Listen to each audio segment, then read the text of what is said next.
faut dire à ton frère, il faut bien écouter la parole. Le thème de ce matin, c'est augmente la puissance de Dieu en toi. Augmente ou active la puissance de Dieu en toi. Amen. Amen. Nous allons prendre le livre de Marc, chapitre 1, le verset 35. Et quelqu'un me prend Luc, chapitre 4. Marc, chapitre 1, le verset 35. La Bible dit, vers le matin, pendant qu'il faisait encore très sombre, il se leva et sortit pour aller dans un lieu désert où il pria. Vers le matin, je reprends, vers le matin, pendant qu'il faisait encore très sombre, il se leva et sortit pour aller dans un lieu désert où il pria. Quelqu'un me prend Luc chapitre 4. Luc chapitre 4, à partir du verset, pour lire le verset 1er au verset 2. Luc chapitre 4, verset 1er. Jésus rempli du Saint-Esprit et revient du Jourdain, et il fut conduit par l'Esprit dans le désert, où il fut tenté par le diable pendant 40 jours. Il ne mangeait point durant ces jours-là. Et après qu'il fut écoulé, il eut faim. Je reprends. Jésus rempli du Saint-Esprit revint du Jourdain et il fut conduit par l'Esprit dans le désert, où il fut tenté par le diable pendant 40 jours. Il ne mangea rien durant ces jours-là, et après qu'il fut écoulé, il eut faim. Amen. Amen. Amen. Lorsque nous lisons ces différents textes, nous comprenons que notre Seigneur comprenait les choses spirituelles. Notre Seigneur comprenait les choses spirituelles. Il savait que la vie n'était pas comme plusieurs pouvaient penser, comme plusieurs la comprenaient.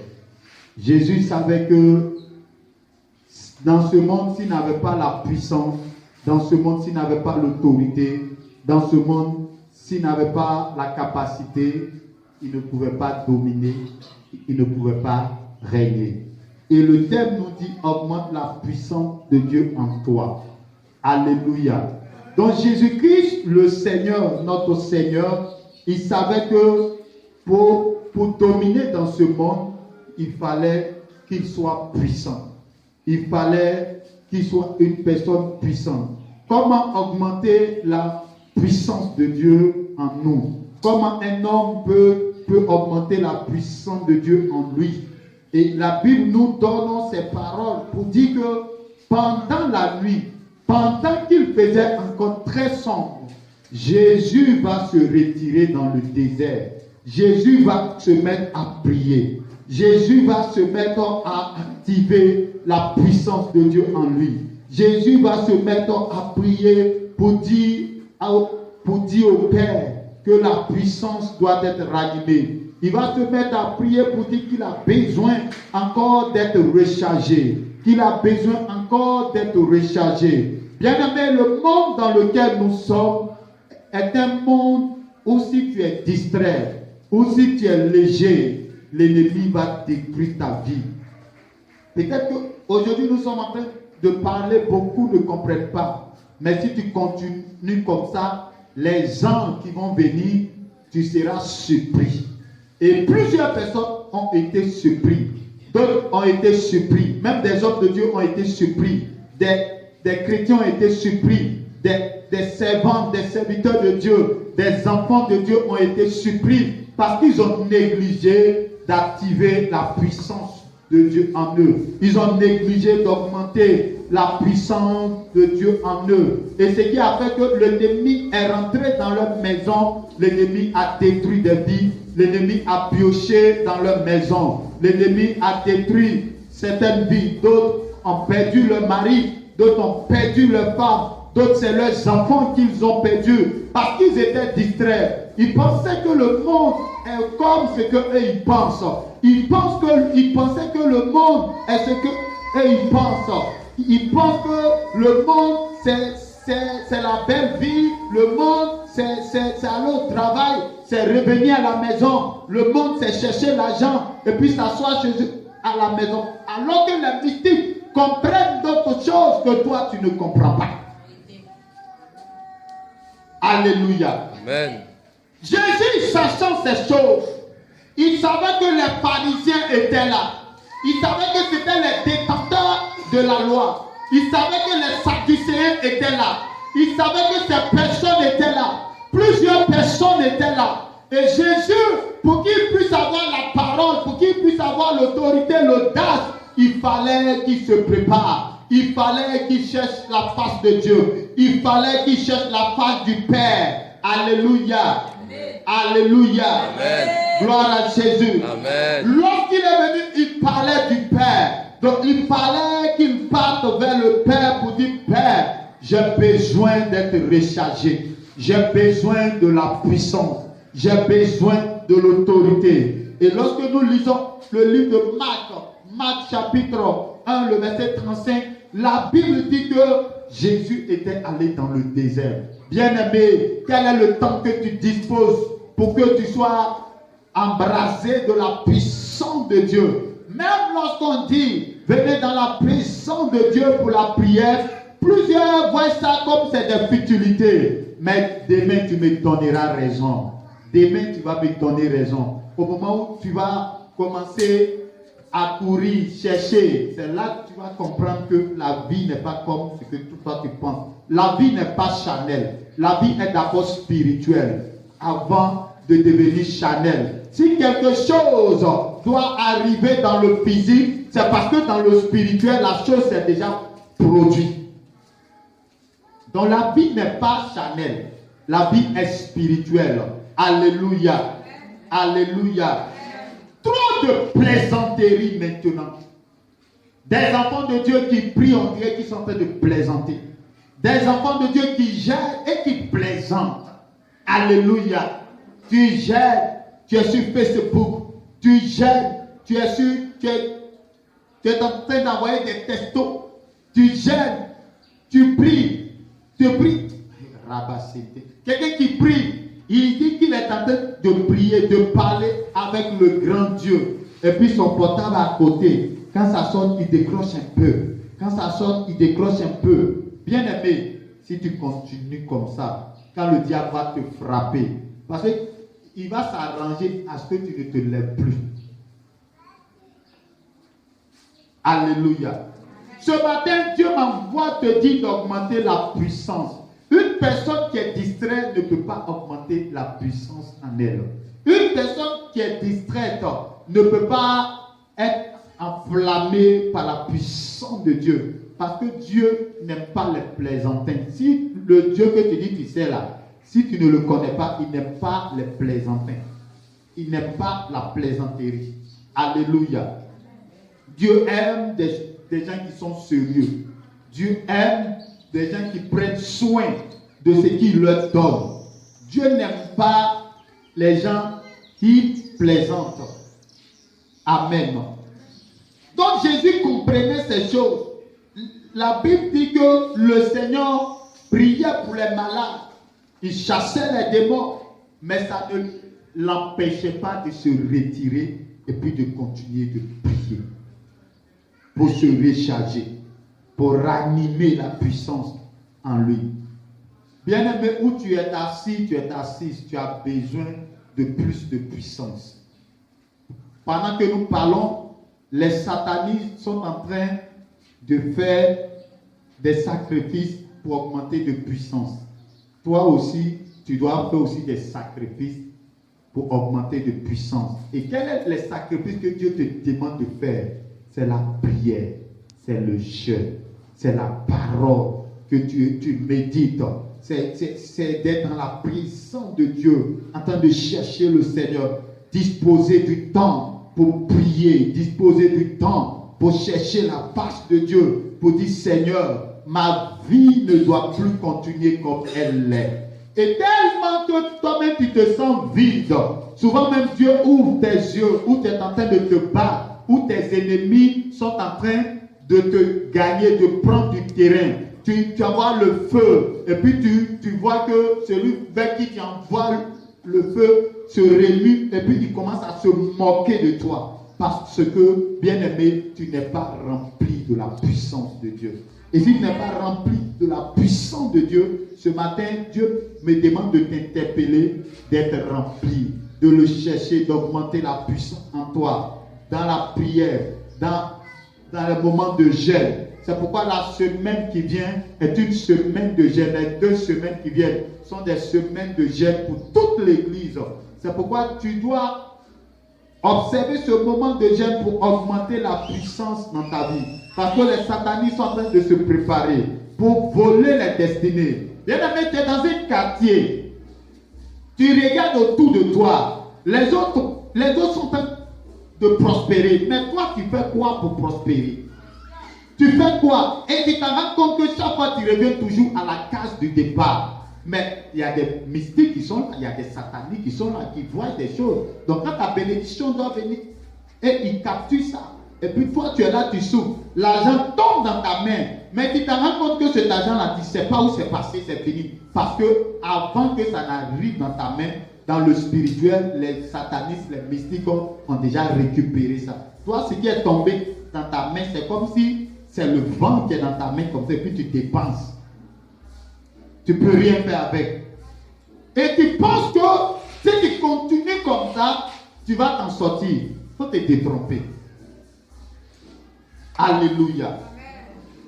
Lorsque la puissance augmente, les forces des ténèbres sont obligées de prendre la fuite, sont obligées de quitter ton environnement. Alléluia. Une personne qui prie, une personne qui cherche la face de Dieu, une personne pendant la nuit qui lutte avec le Seigneur, la Bible dit que cette personne-là, l'ennemi ne peut pas avoir accès à sa maison parce que sa maison est remplie de feu. Sa maison est remplie de puissance.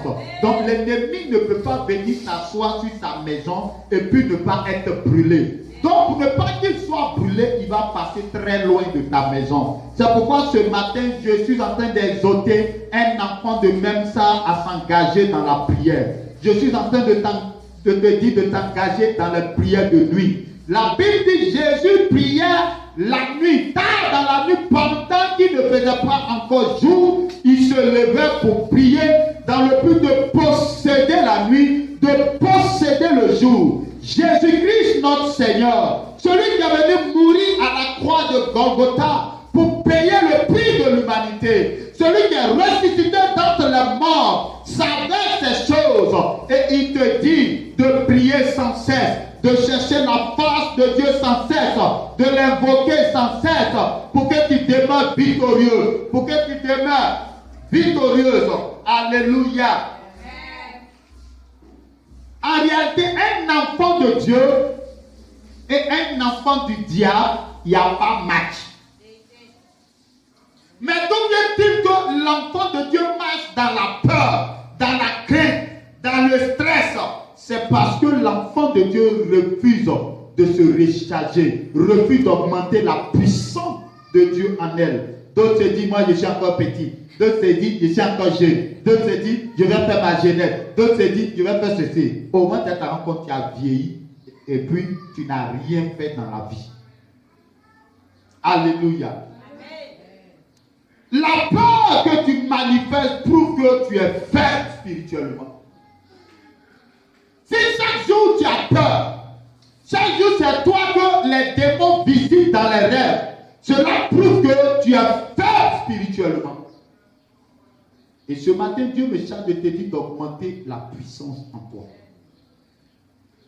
Et tu ne peux pas augmenter la puissance en toi si tu n'aimes pas Dieu, si tu n'aimes pas la puissance de Dieu, si tu n'aimes pas la prière, si tu n'aimes pas les temps de jeûne et de prière, si tu n'aimes pas lire la parole, pour connaître la parole, pour comprendre la parole de Dieu, si tu n'aimes pas travailler pour Dieu, bien-aimé, tu ne peux pas augmenter la puissance de Dieu en toi. Lorsque tu annonces l'évangile, la Bible dit que tu as encore l'autorité.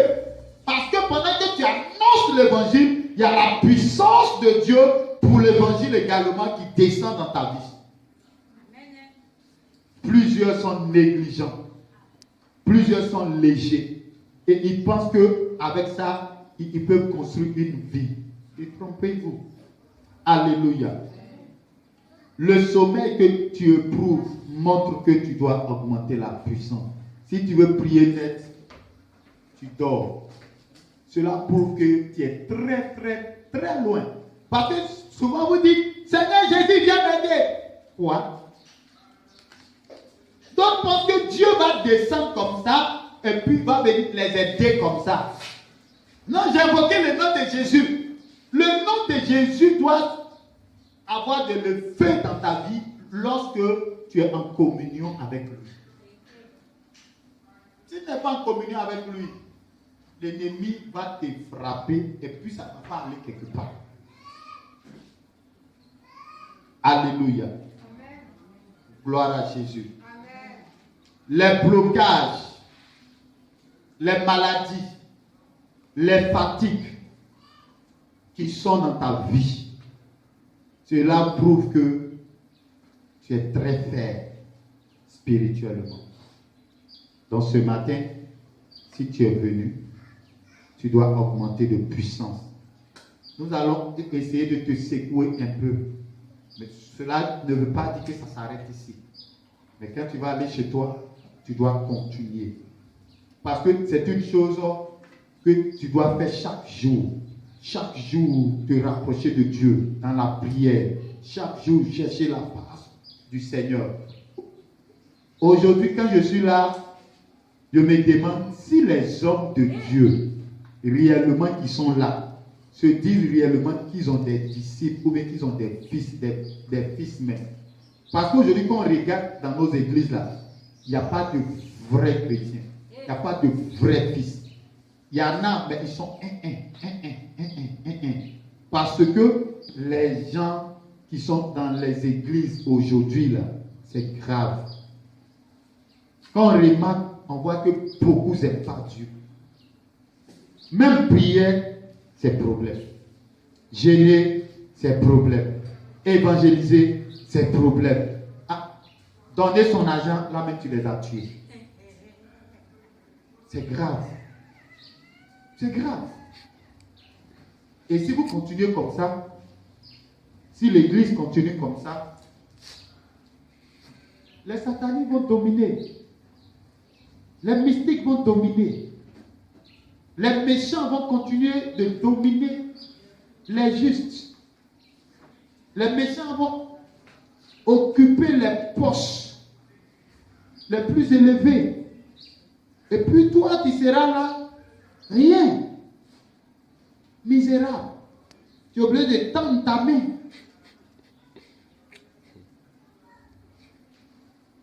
Alléluia. Amen. La Bible dit l'or et l'argent appartiennent à Dieu. Mais qu'est-ce qui se passe et puis toi tu es enfant de Dieu là? L'argent, tu n'as pas aussi.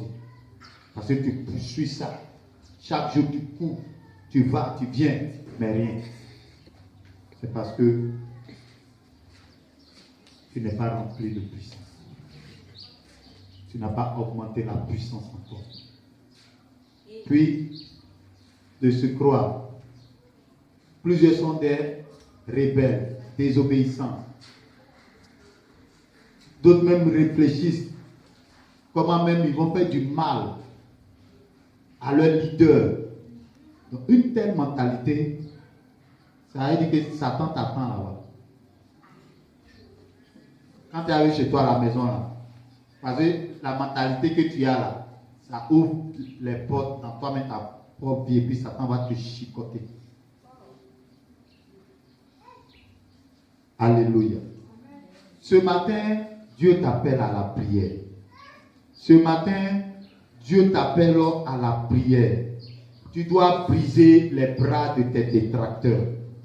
Et si tu ne pries pas, dans le quartier où tu es, pendant la nuit, où les mystiques sont en train de voler, sont en train de faire leur réunion, peut-être que c'est sur ta maison, le toit de ta maison même, qui viennent s'asseoir pour faire leur réunion.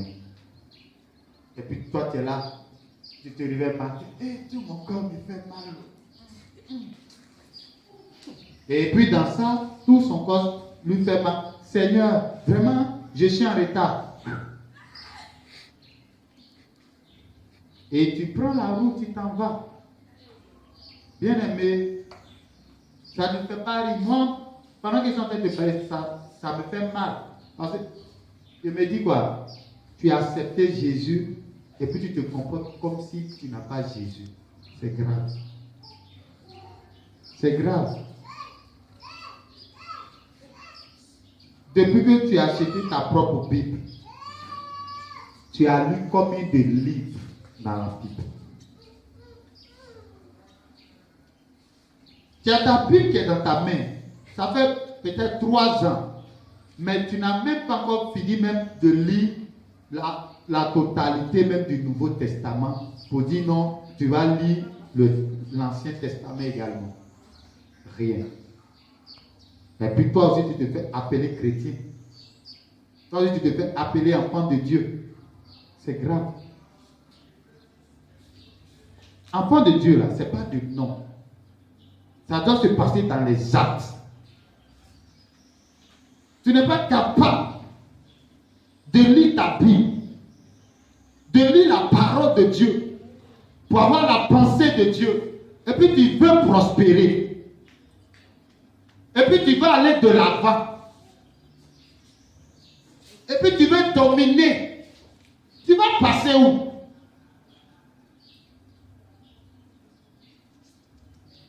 Tu ne connais même pas les principes de Dieu. Pourtant, les mystiques même connaissent la Bible, ils lisent la Bible. Toi-même, tu te dis que c'est ton père là. Tu ne connais pas la Bible. Et ils prennent les mêmes versets de la Bible là, avec des récitations sataniques pour t'attaquer toi-même. Ils prennent les éléments que Dieu nous a donnés là, pour t'attaquer toi-même. Et puis tu es là, tu souffres. Je suis malade. Je suis ceci. Bien-aimé, il faut te réveiller. Il faut augmenter la puissance de Dieu en toi. Il faut chercher la face de Dieu. Donc, vous pensez que si on ne cherche pas la face de Dieu ce matin, je peux venir vous dire qu'ici, là, il y a quelque chose qui se passe ici. Que vous jouez à vos vies, quoi. Vous jouez à vos vies. Alléluia. Amen. Gloire à Jésus. Amen. Parce que d'autres disent non, Dieu les voit, le Seigneur va les frapper, le Seigneur va agir. Dieu ne peut pas agir dans les affaires des hommes si un homme ne prend pas la décision de dire Dieu, je suis là, je suis dans ta présence, ce qui se passe là, je ne veux plus que ça se passe. Et puis tu insistes, tu pries pour que la chose change. Si tu ne fais pas ça, Dieu va te regarder comme ça, et puis tu vas mourir. Parce que Dieu ne peut pas venir violer toi, ta volonté, sans que toi-même là, tu ne donnes ta permission. Quand tu as vu Dieu violer la volonté d'un homme, quand Dieu même vient vers toi là, Dieu te demande, Dieu te parle, mon fils, il faut faire ça. Est-ce que c'est Dieu qui attrape ta main puis il dit, va faire ça. Tant que toi tu ne donnes pas ton accord pour dire Dieu, vraiment ma vie là, ça doit changer. Et que tu te mets à prier pour appeler Dieu dans ta situation de vie, ta vie va rester intacte.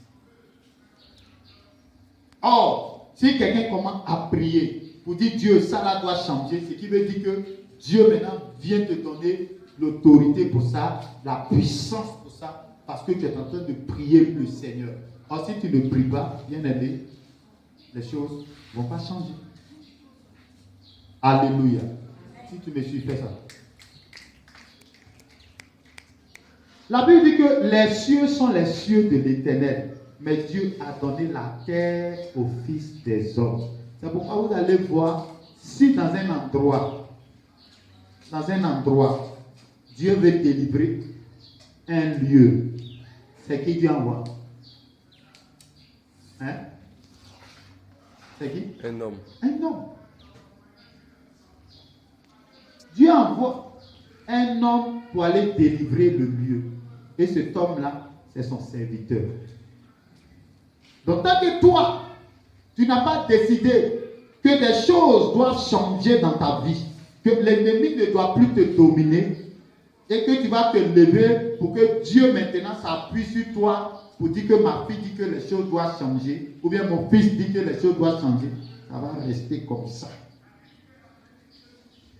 Tant bien même que Dieu t'a fait des promesses, tu as entendu les promesses de Dieu, ça ne va pas arriver. Parce que toi, tu n'as pas décidé de changer les données. Et donc Dieu ne va pas venir violer toi ta volonté. C'est pourquoi il y a lieu de t'attacher au Seigneur. Il y a lieu de prier et de jeûner et d'augmenter la puissance de Dieu en toi. Tu veux te marier et puis tu es là, tu ne pries pas. Et puis tu penses que le mariage va venir comme ça. Tu vas aller de l'avant, tu veux un concours ou bien tu veux quelque chose. Et puis tu es là, tu penses que ta tête d'étude seulement là, ça suffit. Continue. Pendant que les enfants des mystiques vont aller faire des sacrifices pour que son enfant puisse réussir, pour que son enfant puisse faire ceci, toi tu fais quoi? Rien. Tu fais rien et puis tu vas avoir un résultat. Tu as une fois vu quelqu'un qui n'a pas semé et puis qui a moissonné? Tu as une fois vu ça? Or, toi, ta sémence, ça sera la prière. Ta sémence, ça sera le jeûne. Ça sera la méditation de la parole. Ta sémence, ça sera les offrandes. Ça sera les dîmes. Ça sera les dons que tu vas faire à l'Éternel. Et en ce moment précis, Dieu maintenant va attirer son attention sur toi. Sinon, si tu continues comme ça, l'ennemi va continuer de te dominer. L'ennemi va continuer de te fatiguer. Tu seras toujours une personne qui vient au culte qui dort. Tu seras toujours une personne qui vient au culte qui dort. Tu ne comprends rien. C'est toi qui ne comprends rien. Parce que tu refuses de prier. Tu refuses de chercher la face de Dieu. Tu te dis que le sommeil est doux. Tu te dis que toi, tu ne peux pas priver ton sommeil pour prier. Tu te dis que toi, pendant la nuit, tu ne peux pas prier et puis étudier. Donc, le Seigneur, si tu regardes, le jour que ça va t'enchanter, tu vas faire. Si ça ne t'enchante pas aussi, tu vas vieillir. Quand tu as fini de vieillir, et tu vas voir, il y a des personnes, c'est quand ils commencent à vieillir maintenant, c'est là, ils sont chauds. Ils viennent, ils veulent fatiguer les jeunes gens qui sont en train de faire. Nous, on a fait, on a prié qu'on n'a rien eu. Nous-mêmes là, ça là, tu es zélé, demain là, tu as été refroidi. Parce qu'ils n'ont pas réussi leur vie, ils deviennent aigris dans les églises. Or, au début, pendant qu'ils étaient jeunes comme vous, les hommes de Dieu leur parlaient, ils négligeaient, ils jouaient, ils s'amusaient, ils faisaient tout ce qu'ils voulaient. Aujourd'hui, il a vieilli, c'est maintenant qu'il veut lutter. Pendant que tu as déjà eu 60 ans, c'est maintenant que tu veux lutter. Il faut bien lutter. 60 ans, 70 ans, tu les vois, c'est maintenant qu'ils deviennent des sorciers, des sorcières dans l'église. Quand quelqu'un vient dans l'église qui veut s'engager, toi, tu suis lui là. Toi qui n'as rien vu. Vous aussi, quand vous venez, vous donnez vos oreilles partout. L'homme de Dieu qui est établi sur vous, que vous deviez écouter, vous écoutez partout, à gauche, à droite. Kofi va venir dire, voici, et Jean, et Philippe, ceci. Vous écoutez tout le monde. Et puis maintenant, tu es là, tu ne sais pas quelle décision tu dois prendre, qui suivre, tu es là. Celui-là t'appelle ici, tu coupes pour aller comme ça. Celui-là t'appelle ici, tu coupes pour aller comme ça. Il ne faut pas te ressaisir. Alléluia. Amen. Que Dieu te bénisse. Amen. Qui va augmenter la puissance dans sa vie. Amen. Qui va chercher la face de Dieu. Qui va changer sa manière de faire les choses. Amen. Parce que si tu le fais, c'est pour toi-même. Hein. Ce n'est pas pour quelqu'un. Si tu le fais, tu es l'église de Dieu, non? Tu es l'église. Donc si tu es l'église de Dieu, ça veut dire que si tu te lèves, Dieu aussi se lève. Si tu dors, tu dors. Et si tu ne te lèves pas, les mystiques vont te dominer. Tu as vu un peu, essayer de dominer un peu ma fille là. Parce qu'elle ne prie pas. Elle ne prie pas. Souvent, les gens prient. Il y a beaucoup prié. Le matin, là, mais quand tu dit à quelqu'un, tu as dit ta prière que tu fais là, ça ne suffit pas. Tu vois, ta prière que tu fais là, ça ne suffit pas. Parce qu'une prière que tu fais que ça ne suffit pas, ça ne suffit pas. Donc si ça ne suffit pas, toi tu penses que tu as prié 1 heure de temps, donc ça suffit. 2 heures, ça suffit. Non. Les batailles que tu as avec le temps que tu passes dans la présence de Dieu là, ça ne peut pas suffire. Non. Quand moi je me suis converti nouvellement, je faisais des veillées de prière successivement. Dans la semaine, moi je suis à l'église, je prie jusqu'à matin. Le soir encore, je suis là-bas, je prie jusqu'à matin. Le soir encore, je prie jusqu'à matin. Parce que ce que j'ai vu dans ma famille, là, toi tu n'as pas vu. Ce qui est dans ta famille qui combat la famille, là, toi tu as vu ça. Tu as vu. Maintenant tu fais quoi pour que ça ne combat plus la famille? Et Dieu vous choisit pour aider vos familles. Quand vous venez dans les églises, c'est vous qui êtes paresseux, paresseuse. Vous êtes là. Ah, le frère, maintenant là, si tu as ton problème, quand tu as venu, il a dit mets-toi là-bas 2 heures de prière, 3 heures de prière, avant que Dieu ne te touche. Parce que c'est les hommes de Dieu qui vous ont gâtés. C'est-à-dire, toi, tu ne pries pas, ton problème, quand tu viens, on prie pour toi, tu es guéri, tu es ceci, et puis tu t'en vas. C'est pas bon. Il faut te réveiller dans la prière. Et que Dieu nous bénisse. Amen. Je m'arrête là, nous allons prier.